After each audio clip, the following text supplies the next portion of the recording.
Donald Trump's sexual assault accusers demand justice in the #MeToo era. We were forgotten. President Donald Trump reacted with glee on Wednesday after NBC News announced it had fired Today Show anchor Matt Lauer over a sexual misconduct allegation. Wow, Matt Lauer was just fired from NBC for inappropriate sexual behavior in the workplace, Trump tweeted. But when will the top executives at NBC and Comcast be fired for putting out so much fake news? Check out Andy Lack's past. As Trump celebrated the firing, and simultaneously attempted to pivot the conversation to fake news, critics pointed out on Twitter his hypocrisy, and Trump's own accusers awaited justice on at least 12 separate accusations against the president. People writer Natasha Stoyanov, who has accused Trump of attacking her in 2005 by pushing her up against a wall at Mar-a-Lago and shoving his tongue down her throat, tells People in an email, "It doesn't surprise me at all that Mr. Trump would criticize someone else's inappropriate sexual behavior and not address his own. From what I understand, people who are delusional and narcissistic lack self-awareness and have a need to lash out," she added. Another one of the accusers,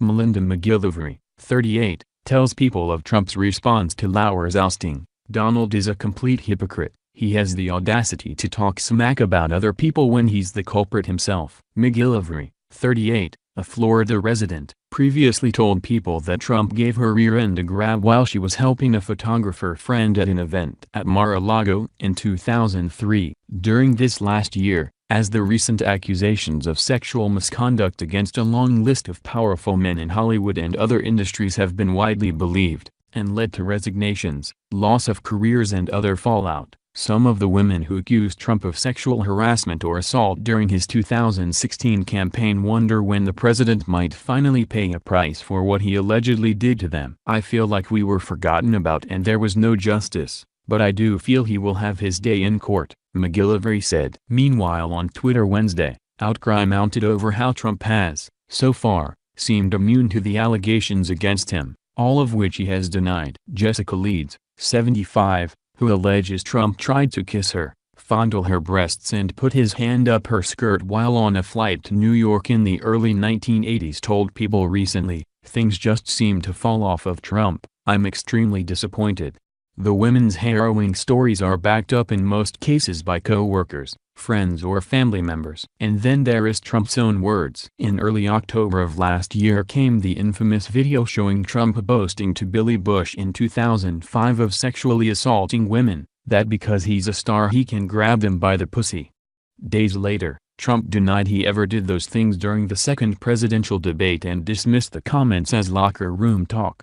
And despite admitting on camera that the damning Access Hollywood footage was authentic when he apologized for it during the campaign, "I said it, I was wrong and I apologize," Trump said in a video statement at the time. The president later suggested to multiple people that the recording was fake, according to a Tuesday report from the New York Times. Access Hollywood went on record almost immediately on Tuesday to reaffirm that the tape is very real. In the weeks that followed the release of the Access Hollywood tape, many women alleged on the record that Trump had touched, grabbed or kissed them without their permission. Over the course of his campaign, more than 10 would come forward. "I feel this issue has been on hold all year, but not forgotten," Stoyanov recently told People in an email. "It's been simmering on the stove with the lid on, like a pressure cooker. But now the heat's on and it's going to boil and the lid is going to blast off." That blast off may come with help from a defamation lawsuit filed by Summer Zervos, a former Apprentice contestant who has alleged Trump began kissing her very aggressively and put his hand on her breast without her consent in 2007. Zervos filed the suit after Trump repeatedly called his accusers liars. Through her attorney, Gloria Allred, she declined to be interviewed for this story. Norm Eisen, former chief White House ethics lawyer for President Barack Obama, says the lawsuit is critically important because the president's alleged offenses against women, of sexual harassment, sexual assault, are very serious, much more serious than many of those that have resulted in people losing their jobs. That should get a full and fair examination, Eisen says, and at the moment that lawsuit is the best vehicle we have to do that. Trump, meanwhile,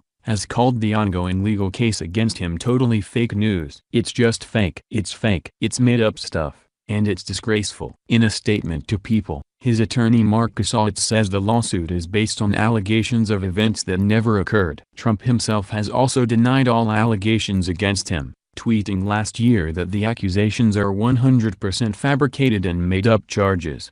He also called the charges false allegations and outright lies while on the campaign trail last fall. Stoyanov says Trump should apologize and issue a statement saying that we are not liars. For Trump and his press secretary to continue to push the false agenda that the women are liars and continue to so cavalierly defame private citizens is outrageous and improper.